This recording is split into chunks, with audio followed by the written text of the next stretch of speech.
और अब बात होगी दारा सिंह चौहान की। दारा सिंह चौहान की तो जैसे लॉटरी लग गई।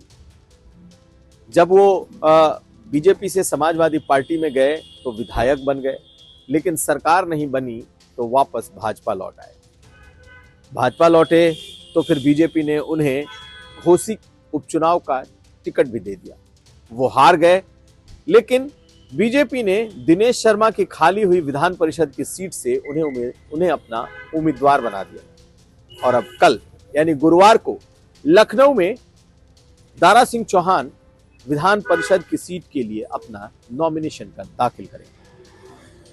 तो माना यह जा रहा है कि बीजेपी पूर्वांचल में अपने इस अति पिछड़े वोट को, अपने इस चौहान वोट को हर हाल में साध कर रखना चाहती है और इस बिरादरी में किसी तरह की नाराजगी नहीं मोल लेना चाहती। लेकिन एक नेता कितना अहम हो सकता है, एक बिरादरी का नेता किसी पार्टी के लिए कितना अहम हो सकता है, ये इस बात से दिखाई देता है कि जो कमिटमेंट बीजेपी के शीर्ष नेतृत्व ने दारा सिंह चौहान से किया है वो उसे निभाती जा रही है। दारा सिंह चौहान विधानसभा का उपचुनाव हार गए घोसी से, बावजूद इसके उन्हें विधान परिषद से लाया जा रहा है। तो क्या अब यह तय है कि उन्हें मंत्री भी बनाया जाएगा? जी, ये लगभग तय है कि उत्तर प्रदेश में योगी मंत्रिमंडल का जो विस्तार होगा उसमें दारा सिंह चौहान की एंट्री जरूर होगी।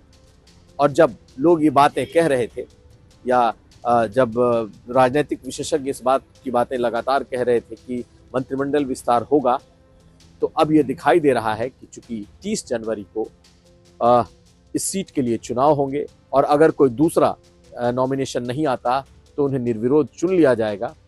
उसके बाद यह मंत्रिमंडल विस्तार हो सकता है। तो ओम प्रकाश राजभर की लॉटरी भी लग सकती है, यानी कि ओम प्रकाश राजभर और दारा सिंह चौहान जो बीजेपी के खेमे में वापस आए, ये एक बार फिर मंत्री बन सकते हैं। लेकिन जैसे कि चर्चा थी कि भगवान राम की राम मंदिर में प्राण प्रतिष्ठा के बाद अब कोई भी कार्यक्रम होंगे तो ये माना जा रहा है कि अब जब राम की प्राण प्रतिष्ठा हो जाएगी भगवान राम की, उसके बाद फरवरी में ही ये किसी समय मंत्रिमंडल विस्तार होगा और उसमें दारा सिंह चौहान भी होंगे और ओम प्रकाश राजभर भी। अब अगली खबर।